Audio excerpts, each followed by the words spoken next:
what's going on? It's Dave, Drum and Bass Arena, representing a brand new series. It's Foundations, where we interview and talk to some of the most important pioneers and pillars of this culture. And for the very first episode, I am in esteemed company. We've got Brian G, we've got Jumping Jack Frost, we've got Paul Ibiza. How are you guys doing? Yeah, we're good, man. We're good. Excellent. Now, I mean, obviously we're going to talk about those really exciting early days, but what's really interesting is that you come through, the three of you come from very different perspectives. Brian, you were working with Outer Rhythm, you were signing massive acts like Left Field and LFO and things like that. Frosty, you were a huge DJ and are a huge DJ, but you were dominating it as a DJ. And Paul, you were a promoter. So when we come into Jungle, you all three came from very, very different perspectives. But when we go a couple of steps further back, it's all about the sound systems, isn't it? That's where it began for all three of you. Basically, yeah, definitely me being Tottenham Heights, Broadwater Farm, and Fat Man, my dad, loads of sound systems in North London at that particular time. The same like you guys in South London, I suppose, yeah? With Saxon and your guys in South London. Yeah, 100%. Well, I grew up around sound systems, do you know what I mean? My uncle ran a sound called Front End International. Okay. Who was with them when I was a kid. Yeah. Same here. I grew up in, that's my household. It was nothing about sound systems, speakers, getting made in the garage. My granddad had a garage on Stapleton Hall Road where he was renting his garage. He wasn't even putting a car in there. He was actually renting the garage, and everybody had their sound system in the garage. And so as a kid, I was fascinated seeing them with the boxes. And like I was telling you, Brian, the other day, when they came with the not a box van, they came with them first sort of vans where the seats was involved. And he took the seats out and then they put squashed the speakers in and put them on the roof rack and tie it all down. And people, anyway, you can catch, you just catch inside in the van. Off we went to a place called Norwich. I don't know if you know that place called Norwich. Norwich. Remember the days Norwich? That place called Norwich? What? Club Norwich. Yeah, Club Norwich in Tottenham. Yeah, Club Norwich. Yeah. They knock it down now, but yeah, Club Norwich, that was a well-known place. That was on when I first come London, you know what I mean? Them places was going on like Phoebe's, Cube's, and then you had over Peckham, Shaka used to do, Glengall and all them places. And what's it, the place up Streatham? Where Ballyi. Yeah, Ballyi, that's right. Soprano B and them son they used to play and all that, you know what I mean? But for me, growing up in Gloucester, you know, sound system culture, you know what I mean? And we always look forward to listening to sounds like Coxsone and Shaka, Fat Man and Quaker City, Mafia Tone and V-Rocket, and they were the big sounds, and I just grew up in that culture, you get what I'm saying? And it's like everybody in Gloucester where I come from, everybody wanted to be in a sound system. It was just the thing, you get what I'm saying? Just like how all of us are DJs, everybody I knew, we want to be in a sound, and we all had different sound systems and stuff. So it was a little thing where we would try and be like the big sounds in our town and clash with each other and stuff like that. And, you know, I was running a sound called Challengers, and that's kind of got me to London. That's how I kind of came to London and started to meet people like Smarlax and Natty from Frontline and dub plates and stuff like that. So, you know, dub plate culture was, you know, always a thing for me growing up. So even when I got into jungle and all them things there, that was always the vibe that I brought with me. And that was the vibe, what I liked about, like I said to you guys the other day, you know, even when me and Frost and all that, when we was first discovering acid house and early house, it was always that reggae dub kind of vibe within that music that kind of got me to like it more. And when you listen to stuff like Fingers Inc. and, you know, all these, you know, enough tunes, they got that tribal element to it. And those were the things that people probably couldn't understand why we were messing about with that music. But those were the things that got us into it because of our roots, you know? So, yeah, history's long. I like your history. I mean, our one's like, you remember we came out of reggae, then we get into the soul scenario. Mm-hmm. That was the next step where it grew. People don't realise that I was around with a 2-pirate radio station. You had Zach's pirate radio station, and you had Kiss FM pirate radio station. That was owned by a guy called before George Power, before he died, before he passed it on to Steve, not Steve Gordon. What's your friend there? We Love Soul, Frost, your guy? Freddie M. Gordon. Yeah, Gordon, that's it. When he sold it to Gordon. But I'm Paul Anderson, I was around them times with Rom Tom and the soul era. They were the first sort of breaking away from our culture, i.e. the reggae culture, going into the soul culture. Yeah. And that was like, Well, for me, it was things like Mystery and stuff that kind of bridged that gap from the reggae to the rare, you know what I mean? Rare, we call it rare groove and all that, but it was just like old funk and stuff like that. And then had all street, you know, in our area, like where I was in London, you had like street wave and all them sounds there that was kicking it. So that was the next phase that kind of. I was more around them times. I was more around Jazzy B and Soul to Soul and Trevor Manhattan and all that. That was more my little clique after the reggae. You know what I mean? After the reggae, and then me and Brian kind of met up. And Frost, did you ever went to 100 Club on Oxford Street? Yeah, Oxford Street. Back in the days, yeah? Yeah. My spot was African Centre every Sunday. Oh yeah, that was Soul to Souls. Yeah, I never did that. That was mine as well. I heard about it. That was mine as well. Covent Gardens, African Centre, Covent Gardens. That was mine. That was my spot as well. You know when there's parties that you hear about that you just wish you went to, like, and that was African Centre. I don't know, it just conjures up in my mind the African Centre, Soul to Soul, and it was the early times, isn't it? All the early times. And all that African art up, mixed on the mic, man. Yeah. I'd like to even see a video of that, a clip to just see how the vibe was. That, Frost, what's that big club in Covent Gardens where the roof opens up? The West End.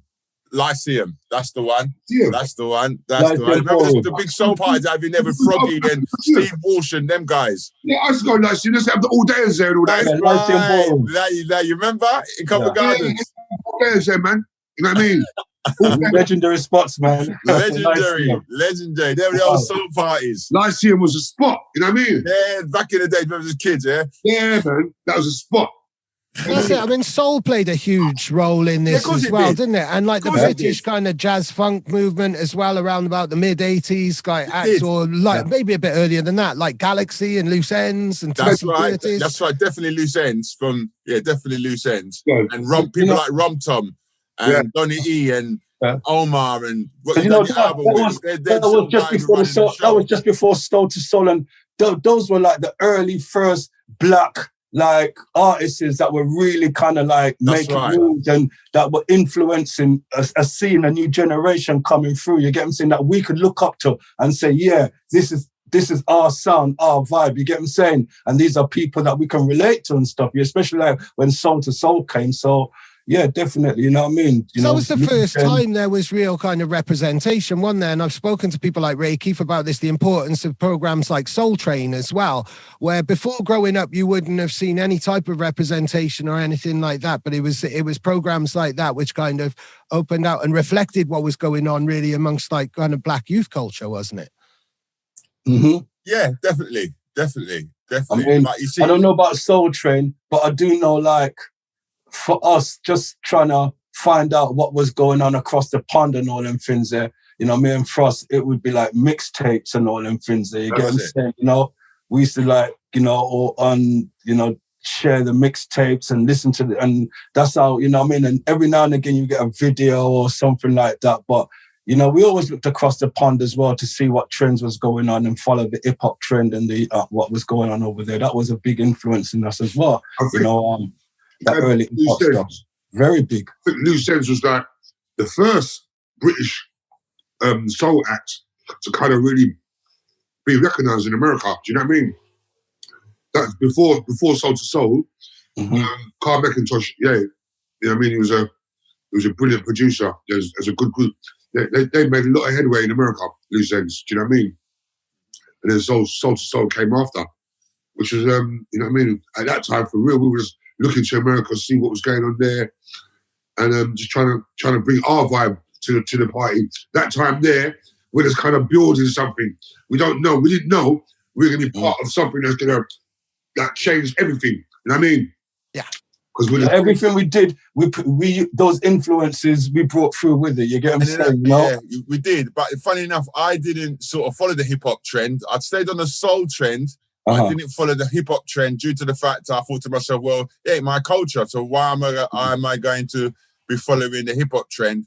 I was more on the reggae trend due to my family and the reggae music was deeply rooted. So I couldn't really leave the reggae as such. Experiment, yes. To soul, yes. Experiment the hip hop, but I didn't really follow it that much. I sort of eased off and went back into my reggae culture and sort of stayed there and mucked about with that before, you know. And then Acid House came along, really. And I guess with it came Ecstasy. I mean, Ecstasy plays quite a large role in the story of, I think, any kind of, any movement that happened around the late 80s.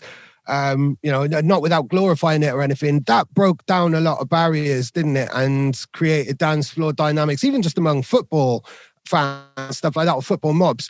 There was that was a huge influence on what was going on as well. I think you're right. It did. Personally, it took me years, and probably for us as well.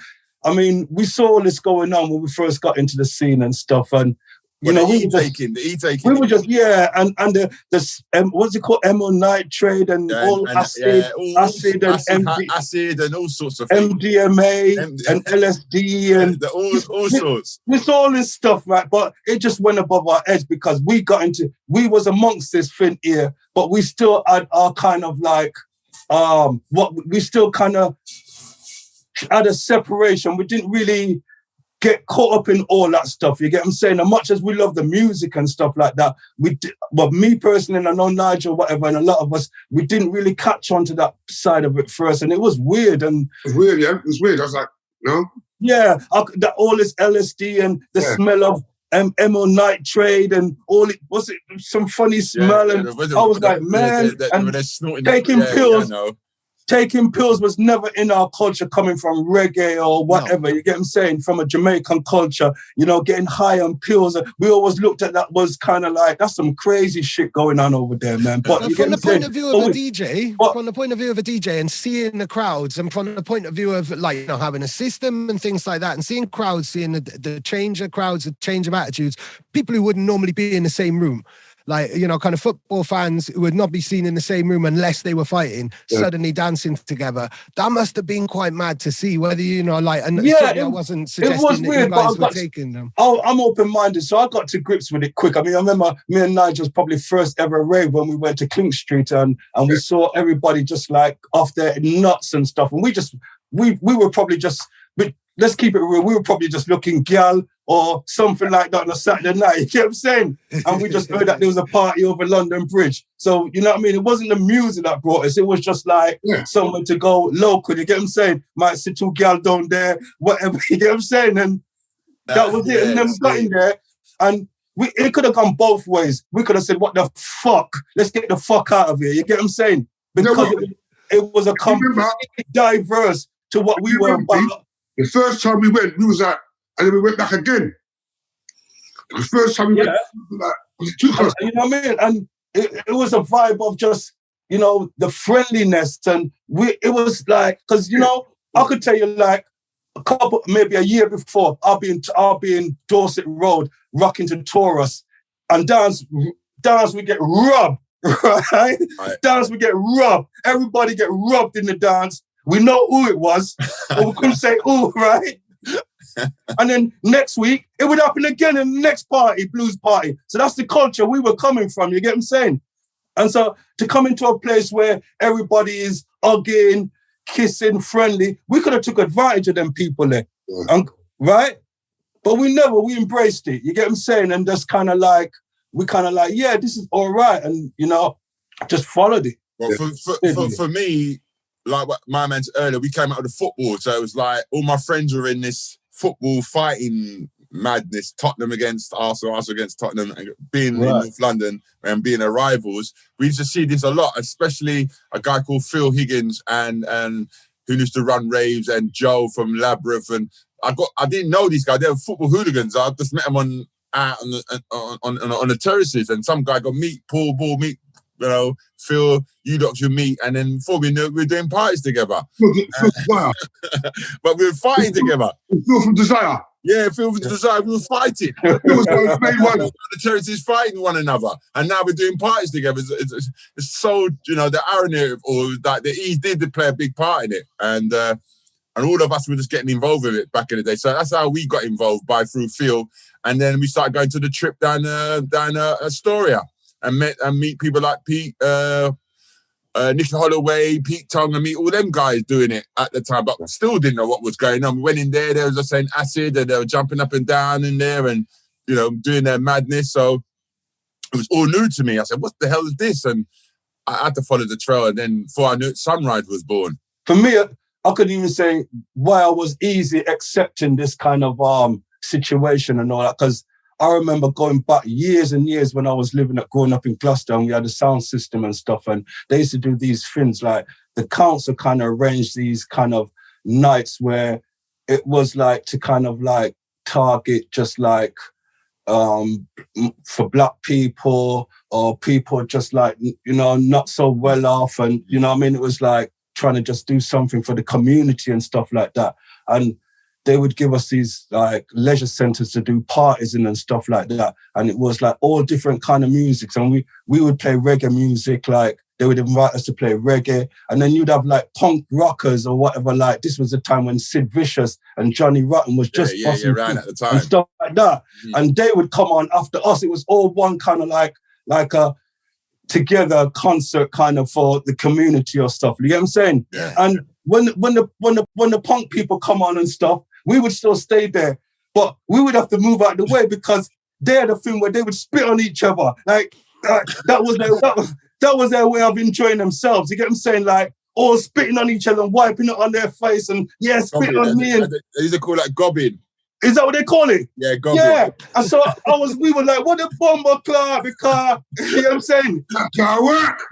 That cannot work. Spit and rare. And so I kind of, you know what I mean? No, and I've been there. Besides the spitting, though, you've been to one of them parties? Yeah, I've been there. A place in Hartford. I went to and they spit on everybody, spit on each other. I went to the first punk rock and Johnny Rotten and all that, and they all got it. Yeah. And spit. What kind of party is this, man? And rub it on their face. And they spit at one another, and that's where gobbing come from.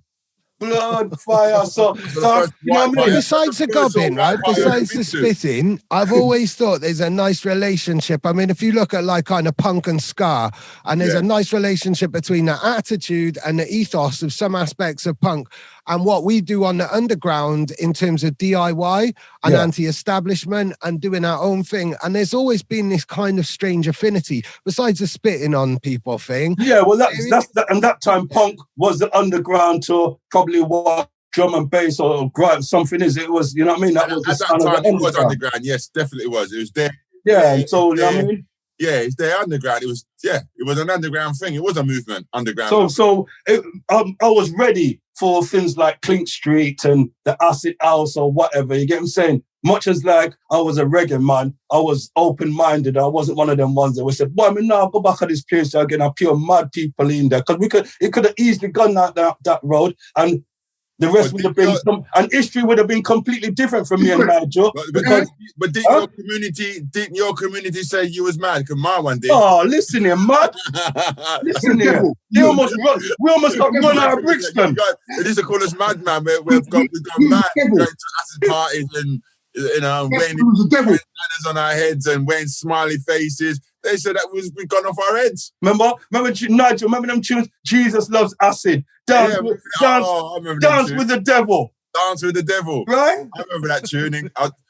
And you got to remember, you know, a month before, I'm playing Teddy Pendergrass, Luther Vandross, and all these kind of smoochy tunes on my radio show on Passion. And then all of a sudden, I'm playing Dance with the Devil. That tune, I got that tune, you know. I got that tune to this day.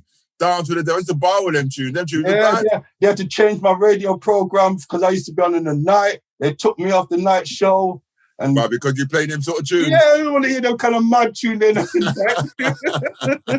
So how rapid was that? Was that almost, you make it sound like it was overnight, almost like, you know, kind of 1 week. It was practically overnight. It was overnight. It was. You go out one night and that's it. You change. We completely changed. It wasn't old clothes. You're putting them bandanas on. It wasn't a process. Right clothes, right red coat. You're wearing your Converse. You're wearing your Converse. You're putting on your Acid Smart I t-shirt. didn't go that far. Paul. You know what as well? What you got to remember as well, at that time, we had the shop in MASH in Oxford Street. That's right. I remember that shop very, very well. Very well. We was down Big there. Steve, big up Noodles. So me and Brian was there way before all that, yeah? Yeah. So we started that shop. we started the shop, yeah? And let me, So yeah, go on. when Go that on. acid, when we was living that thing, because we was there all day in the shop, Right. and acid, yeah? Uh-huh. And it was pure acid vibes as well. That's what they wanted in the shop. Yeah. Right. Okay. But we saw the shop, right? We saw them, not cut you now. We saw the shop walking past on Oxford Street, and we saw all the acid stuff that they were selling. So how did Steve get in there and Noodles get in there and play? Let me tell you now. Yeah. So me and Nigel Yeah. saw the shop, and they were selling acid stuff and all that. So we approached them and said, "Listen here, why don't we play some music in there, Right. right? Why don't we play some music on a Saturday, acid music and stuff, and put some speakers on the upstairs on the main Oxford Street Road? And when people are walking past, they hear all the acid sounds, and it would make them come into the shop to buy the acid clothes. You get what I'm saying? Right. That's all it was meant to be. Right. And like people were coming down and are attracted by the sound. When you're walking out Oxford Street and you hear acid music, you're interested, even if you don't like acid music. Of course. You want to know what's going on in there, whatever. So People are dancing and everything. everybody's piling. Used to get people come down there still eating from Friday night and just carrying on. And Down there, raving outside the shop. not even dancing inside the shop, just Inside the coming shop. and dancing all day long. Like, yeah, right? Seriously. Right? And then people used to say, you know what? Can I buy this record? Can I buy that record? And I said, no, we're just playing tunes. That's how the record shop started, because people kept asking us, Right. can we buy this tune? Can we buy this tune? So we said to the MASH owner, let's start a shop at the back.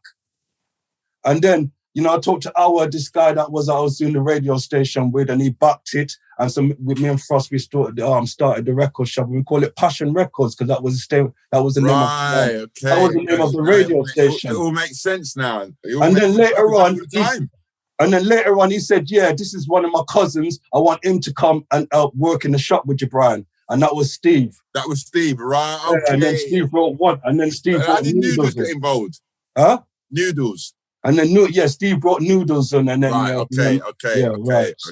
So was Passion what led you to work for major record labels then and work for Rhythm King, Brian? Because I know that working in a record shop would usually lead to it. Passion was a radio station which was running my bedroom for like, I keep saying, for like almost years. You get what I'm saying? Hey, that was a joke, that chicken. It was in my bedroom, innit, Nigel? Right? Because when I first met Nigel, I was on a station called Quest FM in Balham.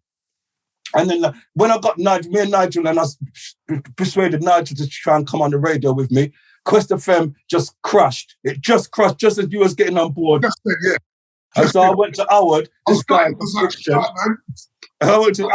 from Brixton, and he said, yeah, he'll back a station, but it's got to be, because he got a reggae label, and he just wanted to back the station so that he could push reggae music on the station. So he brought in people like Commander B, Chris Goldfinger. These were these DJs first come on Passion. This is like Chris Goldfinger's on Radio 1 now, and Commander B, and enough big DJs, you know what I mean? And for 2 years, this was going in my yard, like a radio station, mostly reggae. Huh? 24/7.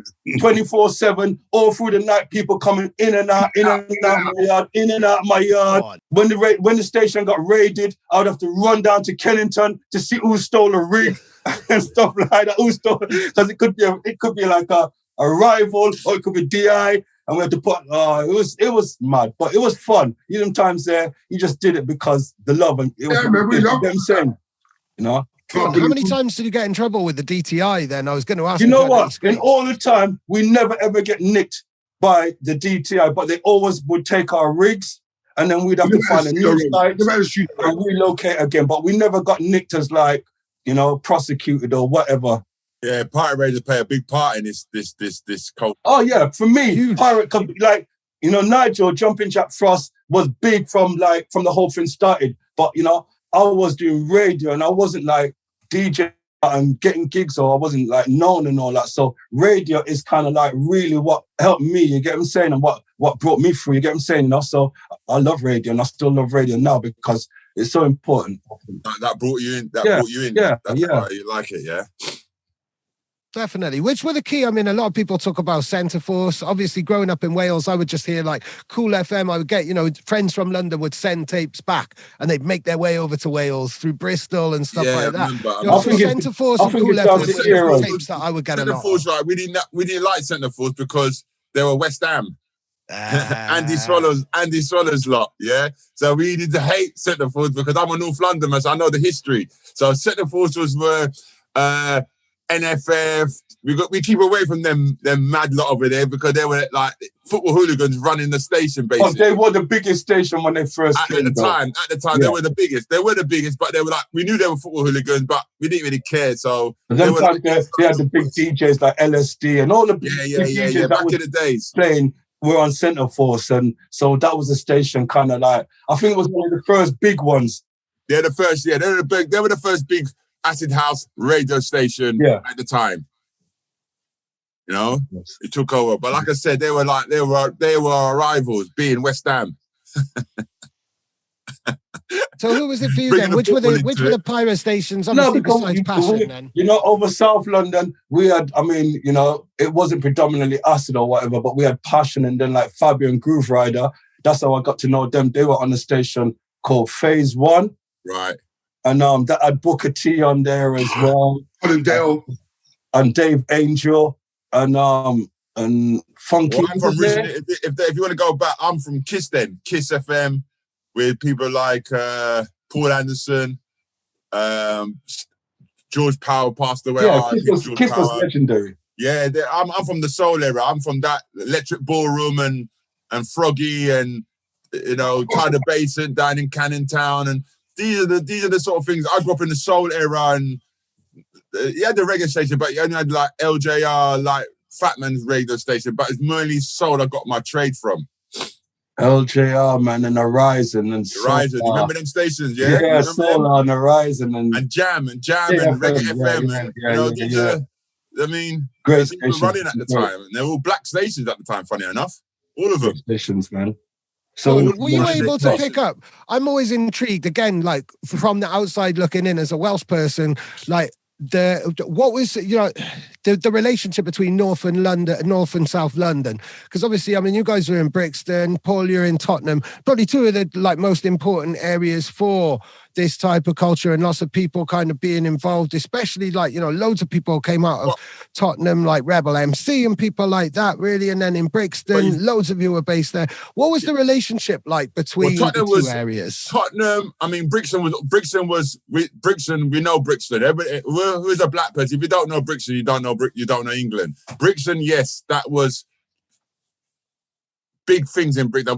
We're in North London being Tottenham, so we had our own problems, I should say. North London had their own problem and South had their own problem. But I never went south. Never, as a kid, never went south. I ain't going over there. There was almost like, not so bad as probably America, where you got that, how it is like, you can't cross this, whatever. But it was almost like that. It was almost like that for South. And, we never used to go, I never went, and I don't know about Nigel, because Nigel's been in London longer than me and stuff, and been on the road kind of whatever. But, I always kept to South, and it was always kind of like a South Norton, you get what I'm saying? And you don't really mix up or whatever. And I don't know, for some foolish reason, we all kept it up and carried it on to even into the early jungle days and hardcore days and stuff. I'll be like, I'll be like, well, I'll go over North London and stuff. And I didn't go places like AWOL and enough places over North London. Did you go AWOL? No? No, because I was just like, man, I'd rather go Laser Drum because it's South. And I was like, it wasn't, I don't know why, but it was that territory. What about Camden? Did you go Camden? Star, I only stayed South, right? Never come Camden. I did, unless I'm out there with Frost, Nigel going somewhere. I never ventured. I didn't even know none of the mans. And Nigel would probably know most of the man. I'm like Rebel and Ron and this and that. Right, okay. I wouldn't know. Like even you, I knew late because Una was just not man them. And I just left it at that. You get what I'm saying? Them man over not. I used to hear about things like the Underground Record Shop. And I never ever went in my life. Randall's place. Randall, I used to hear about that. And it used to sound like a little Wu-Tang Clan kick over North London. Like, Randall's place. Randall, Uncle Doug, Flex, Fox, John, Real to Real. All these, you know what I mean? Rude Boy this and Rude Boy. And I used to think, rah, but I never go over there because it was North. What am I going over there for? Just saying. I was on all the corners. Yeah, you're different. You're everywhere, right? East London, West London, North London. You know that night. Innit? Yeah. I wasn't really out over them sides there. The boy in Monday. Right? Back in the Monday, boy. You mix up with them Monday, not London Monday, you know what I mean? So one of my biggest regrets is I went to Paradise when it was not the first later on, but when it was riffing. I never go Paradise. And that's one of my biggest, like, raw. Because everybody talks about Paradise at 5, 6 in the morning. You know what I mean? Right. And like, I never experienced it because boy. And then next week I see that at Music House. That at Music House in North London. But I guess it got to a point then where you were also busy, so in demand that you had to, that it wasn't you weren't locked in a specific area or anything like that. Yeah, all over London, then all over the UK. You start to meet people and things get broken down, and you meet people and you're like, before. And as a DJ as well, you end up, then I ended up playing at Paradise at the second phase of it and stuff. So, you know what I mean? I started to know Mickey and everybody, because Mickey was on the agency as well with us. So all barriers eventually broke down. There wasn't no reason for it. It wasn't like, not London man, them stab up my cousin, or I used to have beef and I used to have big fights back in the day. I never had no fight with no North London man. No East London. I had no fight with South London man. It broke down. It was just something. It was just something that was. It was something that you used to hear about, and it was just, it's weird. You get what I'm saying? It was just like something that you just. I was over North playing for Phil. Phil for Desire. Yeah, Phil used to do the illegal parties over there. That's right. That's right. As well, Paul, I played for you a couple of times over there. That's right. In the same warehouse, right in the back there. So I was over there from early, running up and down, in and out. But my sister was in North London, so I was over there from a young age. I was up and down over there. And I used to go over there. With the boys and get up to things. You know what I mean? Of course, for us, you was with the man them early age. Yeah, early age. So I was running up and down. You know what I mean? And it's funny because if we go back to now, going back to Africa Centre days, what's my man's name again? The dancer, and he died the other day, man. Tony. I know Tony from Soul to Soul. Yeah, Tony. So I know Tony from Soul to Soul. He was one of the wickedest dancers, man. You know what I mean?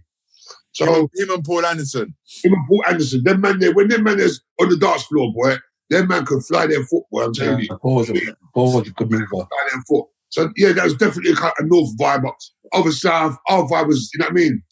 Our vibe. We had Car Wash. Yeah, I remember the Car Wash back in the days. Rave at the Cave. I remember the Cave. Yeah. The Mass. I remember the Mass. Yeah, the Mass. Yeah, that came after. That came after, yeah. And it was that Sunday night. Remember that Sunday night down Wandsworth Road? What my man used to do from World Party. Raymond used to do a Sunday night thing on Wandsworth Road, man. Big venue. Oh, Linford Studios. Linford Studios. Yes, Linford Studios. Yes. I was sick. Yeah, bring back the future. Yeah. Bring back the future. Yeah, I remember that Linford Studio. Yeah, Linford Studio back in the days. I played Back to the Future down there as well. That's right. Yeah, that's right. Dave Roberts done one in there. Yeah, played Back to the Future down there. Yeah, I remember Ziggy's on the Sunday night. Carl Cox. The Lost Boys done something in there as well. I played it with Coxie as well, the Sunday night. Sunday night up in Streatham, Ziggy's. Yeah, man, Ziggy's. You know what I mean? That's mad. And these are key kind of places where this music was formed really slowly but surely. And when could you guys kind of feel like the tempo rising? Because for me, I mean, Paul, Ibiza Records played a huge role in this with like Noise Factory and Potential Bad Boy as well. I think, you know, his fingerprints are all over so many of those records, which push the tempo up. When did you start noticing that? Well, these dances. Because back in the days, Acid House tempo was 150 or a bit slower than that, 1/4 something, and then we moved it to 150. And then we got a record called 150 BPM. You got Takeoff because we're letting off the formula. And then we move it to 155. And as time went on, it started to notch up as time goes. Because a lot of people said, why are you speeding up the vocals? Because we didn't have to bloody time stretch it at the time. So we didn't have to time stretch it. So we said, well, that thing in there doesn't really, it worked. So it became a style before we knew it. And then as time went on, we learned how to time stretch the vocals over the rhythms. So yeah, as decades, that's when the music started to notch up into that 60, 75 where we are today over the years. So yeah, we get more out of the breaks, I suppose. What are you talking about? You're talking about like the early jungle. Yeah, the tempo. You talk about the tempo, you know, like the gears. Pre-jungle, you know, where the breaks are coming in, but it's getting up to kind of 150, 160. Because Acid House was just like an open template, wasn't it? One record could be 120, the next record could be 130. Yeah. But then when he started to, you know, certainly it was Noise Factory record releases, and you know, if I go back and stuff like that, where I can hear that visible change, where things have gone up 10, 20 BPM, and there's that's what they were moving the gears. They were definitely moving the gears because I remember a lot of people complaining to me about the tunes are too fast. Everybody called a Mickey Mouse vocal because there was everything was like the vocals were all speeding up. Yeah, that's what I'm saying. Funny at first. Mickey Mouse vocals. Ryan, we didn't have the time stretch, so we just had to fling the vocals on there fast. It sounds like Mickey Mouse, but it works. So yeah, but if you're not in a party and if you don't understand rave music and you listen to it, you're thinking, what the fuck? You get me saying, right? Serious. That's what it would sound like. You get what I'm saying? It would sound like. Man. That's why people say we was mad. When we had to, you know, I remember a friend of mine, a guy called Neil, who runs a label called Redskins. And I went to Ibiza in 89, broke my leg, came back to London, sitting in my house with a broken leg. He goes, look, you want to put a studio together? I said, you know what? I got a couple of grand rap ram and let's do it. And we bought all the equipment from Turnkeys down in Tottenham Court Road. We bought all the equipment, the 950 sampler, the Spirit Desk. And then we came here and history is history, man. We just Turnkey was the spot, wasn't it? Turnkey was the spot, isn't it? I couldn't move anyway because I broke my leg. So I had to like sit in the room with the boys with the studio. None of us knew what we was doing. No, we knew what MIDI. Now what I know now called MIDI. You know, I didn't know what MIDI meant, and no one knew what we was doing. So most of the stuff what you heard on Ibiza was some of it was accidents. Yeah, happy accidents. All the best fusion comes from that, really exploring into the unknown, doesn't it?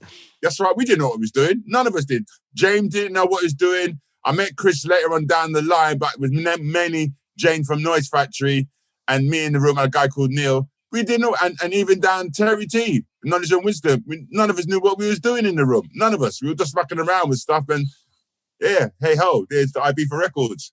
There's certainly no tutorials to look up online or anything like that, really. And I think that's why a lot of tempos were all over the shop and vibes were so different and exciting because everybody was coming with their own perspective and in their own little crew and in their own little clique doing their thing. No one was affected by everybody else looking at what everybody else was doing, comparing and shit like that. It was all about learning on the spot. I learned on the spot. I wanted to be a DJ. Then I wanted to be a record producer. Then I ended up being I don't know what I ended up being. I ended up being all-rounder, record, label, producer, this, that. So that's what happened to me. You have to do all those things. You get what I'm saying, you know? You have to, really. You have to wear all different hats.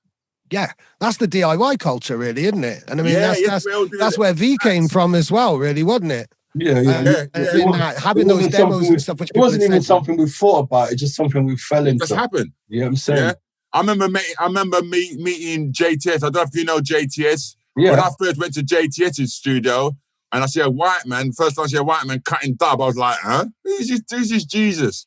And learned to know me and become one of the best friends ever. And he taught me so much. When I first saw his lathe, it was run like a washing machine with the old time belts around the bottom. And like an antique. I said, what's this? He goes, this is the lathe. I said, bloody hell, that's a bloody old lathe. And he explained to me what these lathes were all about. And then I've learnt the trade. And then I got to know, and then I met Chris with my dad, but he couldn't remember me. At that time, he was at Fringy Park. It wasn't at Holloway Road at the time. He was at Fringy Park. Again, he taught me a lot as well, Chris Music House, about all the cuttings and how it all works. Go on. I mean, that was, if the club nights were where it got tested, Music House and places like that was where, you know, they were the blueprints, weren't they, really? I mean, take me back. So, I mean, well, this was doing, you know, Brian, you were doing this since you said earlier, like since you were a kid, really, isn't it, on the sound systems, getting dub plates or coming down to London, that was the whole reason. Yeah, that's it. In a sound system culture, you got your toaster, R.I.P. Uri, who passed away last week. He was one of the best toasters ever. One of the best toasters, right? Yeah, one of the best. And now we call them MCs or whatever, but they were toasters. And then you have usually the guy who owns the sound, he'll be the one that's mixing it down, because you can't, you know, just in case you blow the speaker, you ain't gonna let no one else. You're gonna let no one else mess about. No one else touch the thing. Right, because man, you blow the speaker or whatever. No, you spend the money, you know. Right, so that'd be his job. Usually it's the guy who owns the sound system. He does the mixing down. The operator. Yeah, we call him the operator. And then you'd have the selector, and that was my job. So, you know, luckily enough, that's what's kind of brought me to where I am now, because, you know, that he used to say, yeah, go to a record shop, go buy the tunes, So that was my responsibility. And then it turned to like, we found a few links of some sounds that we could get dub plates off. One of them being Natty from Frontline and Keaty, Small Axe, and a few guys. We used to, you know, we played with them, and I got their links, and they said, yeah, come on London, we can't cut you some dub, we can't give you some dub. You know what I mean? And like I said, you had to pay for them things there. You know, they were like £100 a dub, or I can't remember what it was back then, but you had to pay. Nothing wasn't free. You had to pay enough money back then. Nothing wasn't free. It didn't just like how we send me a folder of tunes or none of that rubbish. You had to pay for your specials. You get what I'm saying? And we gladly didn't think anything of us. I think I cut a few specials. I said I went to that cutting place in North London, Terry Newman, and I was just mesmerized to see this old white man like just cutting dubs, you get what I'm saying? And you get what I'm saying, all these yardies in there. Terry, hurry up, the man. But he wasn't fazed by none of these. Like I was like a little kid in the sweetie shop. Listen here. When I went there and I see all these, them times the beaver hats. Man was wearing, remember beaver hats? Yeah. So like, anybody with a beaver... Everyone's got locked in there. Listen here. Anybody with a beaver hat would look like a Don, right? That just changed your image. Once you had a beaver hat, you could be Brockhurst or whatever, but it just gave you that like, wow, big damn man. Gangster, huh? Right.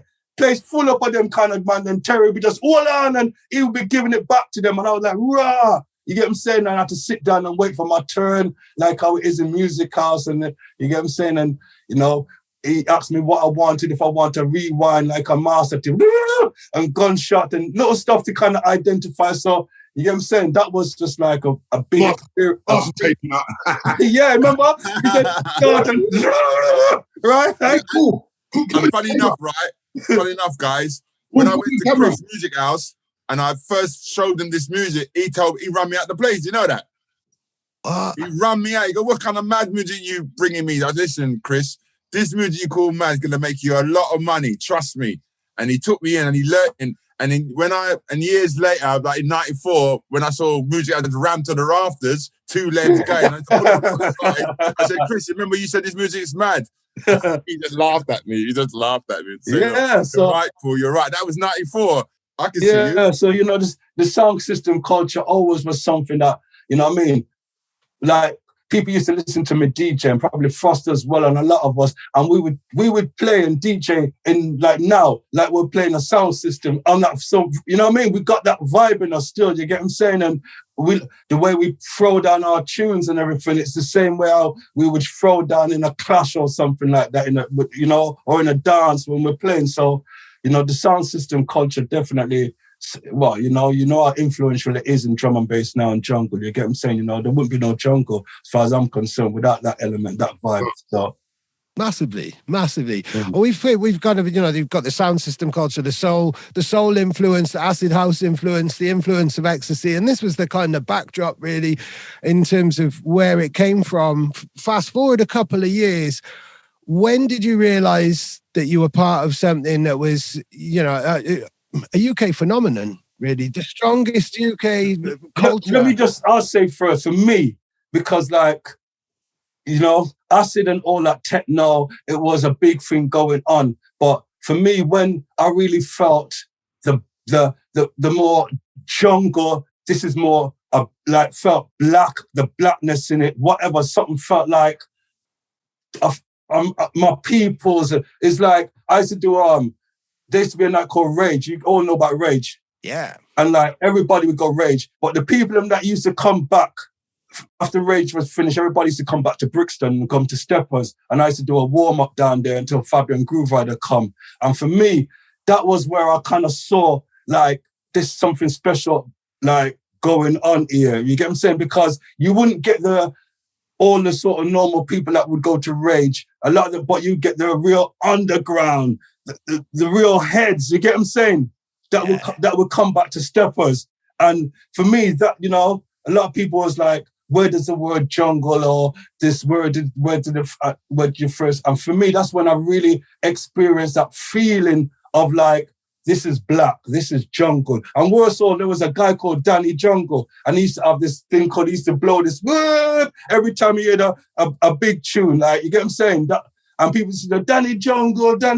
And so I don't know if that's got anything to do with how, you know what I mean, people calling it jungle or whatever. Danny Jungle. You remember Danny Jungle? Right, them days, and he used to have this big horn and whoa, blow, and you know what I mean? You used to get all the mans them there after Steppers and after, you know what I mean? And that for me, when I used to, it just felt like more, you know what I mean? More underground, more black, more, I would even say jungle wasn't the word then, but you know what I'm saying? More like, this is our thing here, you get what I'm saying? And it just had a vibe about it, you get what I'm saying? And for me, you didn't have to play the techno tunes that maybe Fabian Groove would have played earlier on at Rage or whatever. They would just play all more UK influence, like a hippie and a homeboy and a funky dread LFO and, you know, the early jungle stuff, We Are E, and you know what I mean? Soundwave and stuff like that. Yeah. Things that was more, you know what I mean? UK bass elemented, more bassline driven, and with that urban vibe to it, you get what I'm saying? Yeah. And I was like, right, you get what I'm saying? So for me, that's where I started to feel that early, this is something special which is developing here. And you get what I'm saying? You know? And how about you, Frost? How about you? Same thing. Exactly what Brian said. You know what I mean? Yeah, because those, you know what I mean? That's where we could start feeling the underground. You get what I'm saying? I mean, you choose like Beat Manifesto, Babylon. Them tunes there, right. That's when you started thinking, you know what? Something I go on. You know what I mean? You know what I'm saying? And even, man, some of our friends and from the ends that wouldn't still understand acid or whatever, but they would be like, they could hear them tunes and shake their head and say, yeah, because this bass line, they could relate to it. It's got, you know what I mean? Yeah. And they were like, yeah, man, we like them bass line. This is better than the stuff you was playing earlier on, or the stuff you was playing in Doncaster last week when I followed you. You know what I'm saying? That Doncaster, you know what I'm saying, Nige, you know? Doncaster, whereas. Right. Well, for me, 89, King's Cross, Goods Way. For me, 'cause I've been twice in my life because I done the biggest party in King's Cross, and that's when I know that the thing was turning. Because I had like 5,000 people in the warehouse, and I had 5,000 people outside. The whole of North London was raving. That's when I started seeing people that were dissing me, telling me, "Oh, you're going mad. We're in the rave, raving." Then I started seeing people on my ends who would never go to a rave was at King's Cross. So from then I knew the whole thing was turning on its head. There's something happening here. Even though there was no jungle was called at the time, it was just a rave. But everybody was raving under one roof. Black, white, orange, pink, all different sort of nationalities raving under one roof. That's when I realised there was something here. Yeah, you still have a mixture of colour, but I'm just saying certain places you could go in more on that. There's this new wave of music that was getting produced by UK producers. And you know what I'm saying? And you cut out the European stuff. And like I said, 89 for me was the rave culture for me as a raver and putting on parties. Because remember, I come from Acid House, so to see black and white mixing under one roof in King's Cross. It was good before Bagby's came along. So that was really, really good. And that was done in 89. And then 89 comes the 90s. That's when IB Record was born, because that's when the police started shutting down the raves and shutting down something. And I knew when I started putting up my first tune and it sold, and I knew there's something here, there's something going on here, because the records started to sell. And, you know, and when we started putting rugged vocals in the tunes and calling it jungle techno and Patrick, my brother, Top Buzz, we knew there was something here. We knew there's something developed. What? I didn't know where it was going to go, but I feel this energy, a strong energy. And like what you said, this black energy, it was strong. It was something that was ours. We can relate to. And man said, jungle and jungle techno. And yeah, we're all sort of relating to this new sound that's coming out of London at that time. So yeah, that's for me. That's why I knew there was something going on. That's why I kept at it. I knew there was something going on. When you say jungle techno, I always think of one particular individual, and that's Jack Smooth, Ron Wells, because he was producing for a lot of different people, including like Carl Cox and guys like that. There was the specific term jungle techno I always associate with him, really, I think. Jungle, the first time I kind of saw jungle on a release was, I think it was a Noise Factory release on Ibiza Records. But there's references of it as far back as like 1989 in tracks. Like I said earlier, that it was always there. We just didn't know what it just didn't have that name. You had no name. That's right. Always there. You get what I'm saying? And those are the things that kept us going and liking it. You get what I'm saying? But we just kept on doing our thing. We kept on doing our thing. You know, God knows where the name Jungle, but that was the most perfect, because you know what? I think I even said this in an interview to you already, right? It's like, I've never been to the jungle, you know what I mean? Like, I've been to the rainforest or whatever. I don't know if you can call that a jungle or a big rainforest, but I've never been to the jungle like in Africa. But when you hear some of those tunes or whatever and seeing the jungle or whatever, you get that feeling of what it's like or what it feels like. And when you hear jungle music, it's somehow, you know, people might laugh after me in Africa and say, what you on about? But I feel a connection between what I see in the jungle on TV or whatever, and the music I hear and the beat I hear or whatever. You get what I'm saying? And you know, I can put into one tune like that LTJ Bookham tune, and when I listen to it, you know, Demon's Theme, you know, I could hear the sounds of the jungle in that tune. You know, like little birds whispering, and you know, like all the little sounds and like the sounds of animals and stuff. You're right, Brian. You hear it in all of them tunes, the build up of the bass line. You're right. I make you right, because if you look at the early Ibiza tunes. How about you, Frost? I mean, what particular track for you really kind of captures that essence? I was feeling that. I was feeling that kind of jungle feeling from the early Warrior Dance. Dance days, yeah. That's right. You know, horror and even the vibe around Warrior Dance was just that vibe. Here, man. You know what I mean? Like, and that was way back in 88, innit, Frost? Yeah, it's like Kid Bachelor. You know what I mean? Bachelor. Like, yeah, man. Like, what's them? Bang, bang. Your mind. But even Mother House. Motherland. The Motherland. And all them kind of things there. And even if you listen to some of the early new groove stuff and Strictly Rhythm and all them kinds of, they all got that tribal kind of thing. Tribal. For a while, it was a thing, wasn't it? Tribal. I mean. Tribal, but that was, you know what I mean? So, yeah, it's always been there. But, you know, it's only later on where the name jungle come from, but those were the things. And even like, as I said to you at the beginning, the early Detroit stuff, I know some of it sounded like washing machine, but some of it had a rhythm, you know, the early finger stuff and all them things. So you get what I'm saying, you know? There are huge parallels with what was happening in Detroit and what was happening in London. There are huge parallels between, you know, certainly like the stuff like what 4Hero were doing and went on to do, and the stuff that, you know, kind of Jeff Mills and Kevin Saunderson all went to do, and the Reese bassline as well. So I found out the name of that track is Jungle Crew, Electric Dance. And that would have been 1989. And again, that was breaks as well. Bloody hell. Thanks, man. Yeah. Yeah. But Jungle's been around, man. Jungle's been around. But I think the influence of house music, Strictly Rhythm, people like Masters of Work, Kenny Dope, and things like that, they were huge and certainly played a role in the selection that Fabio and Groove Rider played at Rage. Maybe not. What's that Kenny Dope tune that we slowed down for us? And it just sounded like jungle when it was like fast, and when you put it down to 33 and pitch it up or something like that. And it had the Barrington Levy sample in it. What was that again? I can't remember, you know. And Groove Rider used to play it. And it had a Barrington, boom, boom, boom, boom, boom, boom, boom, boom, boom, boom. Oh, it's like, yeah, it's a nervous. Was it nervous? I'm going to have to find that out. And Rider used to play it, and we used to pitch it down. And then, because it was a hip-hop tune, so it was fast. Yeah. But when you pitch it down at 33, it turned into jungle. Yeah. Wow. Boom, Okay. boom, boom, boom, boom. Boom, boom, boom, boom. You know what I'm saying? And even things like boom, boom, boom, boom, boom, boom, boom, boom, boom, boom, boom, boom, boom. Yeah, man. Yeah. Derek May. I mean, Sinister, isn't it? They all got that kind of tribal sort of, African thing. Come on, man. You know it. I think it was Derek May. I think it was Sinister. I think. No. Zero B. Is it Zero B? No. Zero B is lock up, lockdown. Yeah. I know what it's all doing. Boom, boom, boom, boom, boom, boom, boom, boom, boom, boom. No.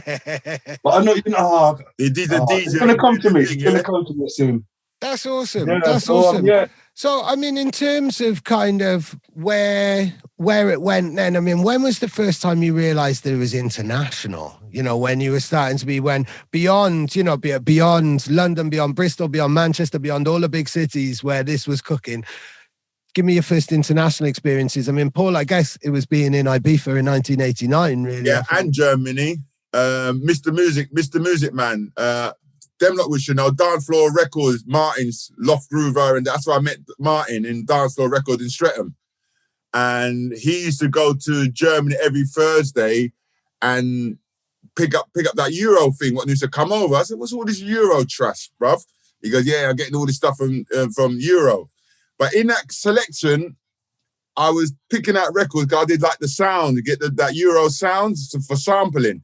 And I found records of my own being resampled and repackaging and bring it back. And I thought, oh, they're my breaks and they're my tunes. So phone up the studio. He goes, I never made the tune. The guys made it, but it's got your name all over it. And from then, it was like a war between Germany and London. That's when I realized London and Germany are on the same par when it comes to the rave, because in their charts, we was dominating their charts, and Mr. Music Man was dumping his crap over here into his Euro trash into London. So it's like a war between me and the German guy, but no one knew about that. That was in 89. Me and Martin from Dance Floor was sort of battling with the Germans with their stuff. A lot of guys. British stuff over, and they bringing their German stuff over. But no one knew about these things behind the scene, because I got my first $5,000 check from Martin, my first £5,000. I was like, whoa, there's money in this. I never turned back. When did we realise it was, oh God, I'm not sure. I know me and Frost, we kind of like, we went to Iceland. Was that our first gig? One of our first gigs was in Iceland. Wow. Yeah, Iceland. Wow. Yeah, man. That's probably when we realised that this thing, and then we started to go to Germany and places like that. You get what I'm saying? But I think Iceland was our first. Iceland's the first ever gig we done. First ever gig in Retrovac, and that was a mad experience. That's crazy. You get what I'm saying? And then, but so we, as DJs, we always kind of like carried on going abroad and stuff. So from the hardcore, from the acid, there wasn't it was always just a continuation of it. You get what I'm saying? And as we kind of evolved in different styles, we just continued to fly to wherever those scenes were happening. Those things were happening. You get what I'm saying? So you were already international before Jungle we started. Was a thing. Yeah, before Jungle, we were, the acid things and all that. You know what I mean? You're right. That's right. That, going around. So Iceland, Germany. I used to do this place called the Milk Club, and then we used to do this club in Germany called Dorin Grey. In an airport, wasn't it? Yeah. So as soon as you get to the airport, you just go downstairs and you're in the club. It's the sickest airport club. I couldn't believe it. You don't have to go anywhere at night. You just go get into the downstairs. airport. And You never miss your flight home as well. Huh? You The never miss taxis, your flight home No, as there's well. no excuses. Oh, well. Taxis to get aeroplane to go home. So that was, yes. And those days we was playing with, what's Sven Van? What's the big DJ from, huh? It used to be called Off, remember it? His name used to be Off, and then he changed it to Sven Veth. Sven Van, yeah, that's right. So we was playing with them big DJs. When we met him, his name was Off. All right. Wow, I didn't know that about him. Wow. Yeah. So, And then after that now, I started seeing this Sven Veth, and I see him, I'm like, rah, it's the same guy.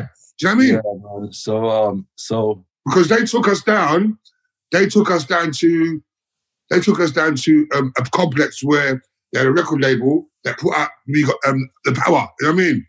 You know, The black box. You mean the black box? no. The Power? No, Snap, the Power. The Power, yes. When we went there, they gave us all promos, the Power, Meet Manifesto. Those guys down there, what's the name of that label down there, Brian? They gave us promos. What or down where? The label. From where? When we was in Germany, me, you and Fabio that time, yeah? And No, was it West Bum's label? What's the label called? I forgot. they gave us Power, Meet Manifesto, all the things on promo. There, do you know what I mean? Not RNS Records, no. No. No, I wasn't RNS. Was I'm that looking it up. was that the time when me, you and Fabio was walking down Germany and, Yeah. and they were pulling down the wall or something? Yeah. Oh, wow. Go on. You were there during history. Like, you were there. Yeah. And we would like black people walk, me, Fabio, and Frost, 3 black guys just walking. And then we see all these mad Germans just, we ran.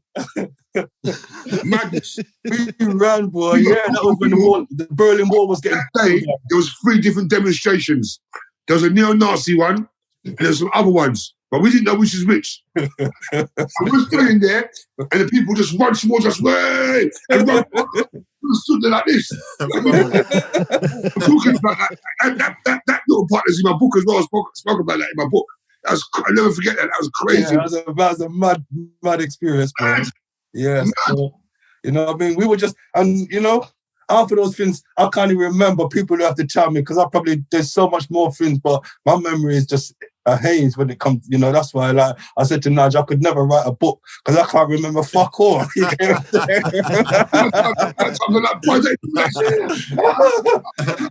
remember fuck all, but you know, all I do know that, yeah, we did a lot of shit, man. Come on. Who did it? Who did it? Huh? I mean, if there's one thing that's really important for you guys to make sure that, like, you know, either younger viewers watching this or people who just want to know more about the history, what's the most important thing that hasn't really been told or documented, really, or particular artist, particular label, particular things that's happened, which just doesn't seem has been criminally overlooked? I could say, I did things or whatever, but things are so different now. It would be, I don't know if I could say the things I did for people to do now because everything has changed in the way of doing things. You get what I'm saying? But, you know, there's certain things that I still do believe, like, you got to have patience. You get what I'm saying? And, like, you know, it's not necessarily that everything comes overnight, you know. A firm example is a couple of artists on my label. You get what I'm saying? Paul T, Edward, Oberon. These guys, they've been around from day one. You get what I'm saying? You know, Edward used to be in a group called Sabruco, and Paul T, he's been about since Dutch. You get what I'm saying? And, you know, they've just kind of like in the last year or 2 years, you get what I'm saying? They're really kind of just getting into their own, you get what I'm saying? And this is years and years and years of dedicating and pushing themselves, you get what I'm saying? And not giving up. And so, and now they're getting their rewards. And so sometimes, you know, it's not going to happen overnight and you can't expect it to happen overnight. I know we live in a world now where everybody sees what everybody else is doing and they just want it now, you get what I'm saying? But, you know, I do believe that you just got to hang on in there and be patient, man, and put the work in.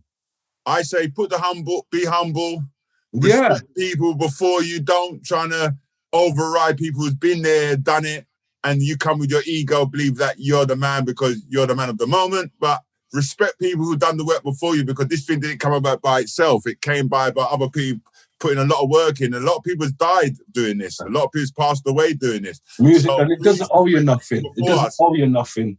Pardon? So, and you're not entitled. It doesn't owe you nothing. It doesn't owe you anything. Yeah, I've been in it. I mean, I'm still working in it to this day, and I love what I do. You know, because I've done all my hard work, so I'm all right with it. But please respect people who've done a lot of work before you. Don't run up into it and go, "Yeah, I'm the man. I'm this and I'm that." No. A lot of people done it. Like R.I.P. to, I would say R.I.P. to John, Real to Real, because a lot of people don't know who he is, but he's the one bought. He's underground. He's Randall's cousin.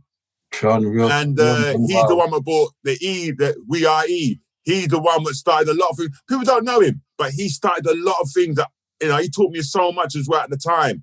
And he's the one that bought the dub plates. He's the one that bought the EIE tunes. He's the one that made Randall. He's the one that started the underground. He's done That's a lot. That's a name I've heard for years. And people need the generation need to know. I mean, they're going to talk about, this and that. But Randall's cousin, John, Real to Real, he was the man. I don't care what anyone says. I remember that name now, Real to Real. And it's mad. Johnny had a big smile on his face. Big smile, and knocks on his head. He was a nice guy, man. But we forgot all about him. But he's done a lot of work in this scene. Done a lot. So many forgotten heroes, man. Yeah, loads. There's loads of people like that. There's loads. There's Dave Roberts from Sunrise. You can't forget people like that. Yeah. You know, there's loads of people. Even your man from biology, Jarvis. You can't forget people like them. They've done a lot of work. And made it easy for all of us now to achieve and get what we want. Like it was like it just came about the other day. No, these guys put in their groundwork, but we don't talk about these guys. But they've done a lot of work, even down to the radio station, the pirate stations, you know, the record shop, all the independent record shops have come and gone. And, you know, that made the industry. It's not just me or Frost or Brian. It's more than that. It's the infrastructure, wasn't it? It was the infrastructure and the community. Yeah, it's bigger than that. Yeah. Frost, man, how about you? How about unsung heroes or just important messages to sign us out with now? It's going to be the final message. Just always, as Brian said, you have to have patience. It's very important to have a good work ethic. Do you know what I mean? You have to, nothing comes easy. You have to really work hard to get everything. You know what I mean? Anything that's kind of handed to you is never really lost.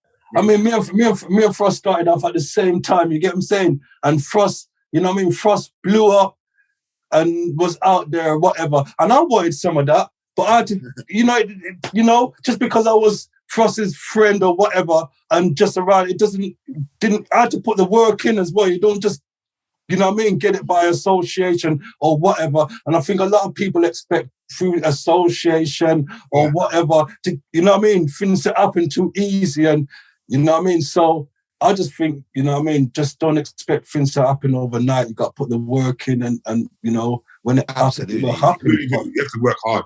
Yeah, that's right. And that's why you three are all here now today. And thank you so much. There's been absolutely loads there, and I'd like to carry this on, but we got other stuff to do. We're all busy men. So thank you so much for joining us, guys. No, thank you. Yeah? Thank you for having us. Yeah, thank you. Right.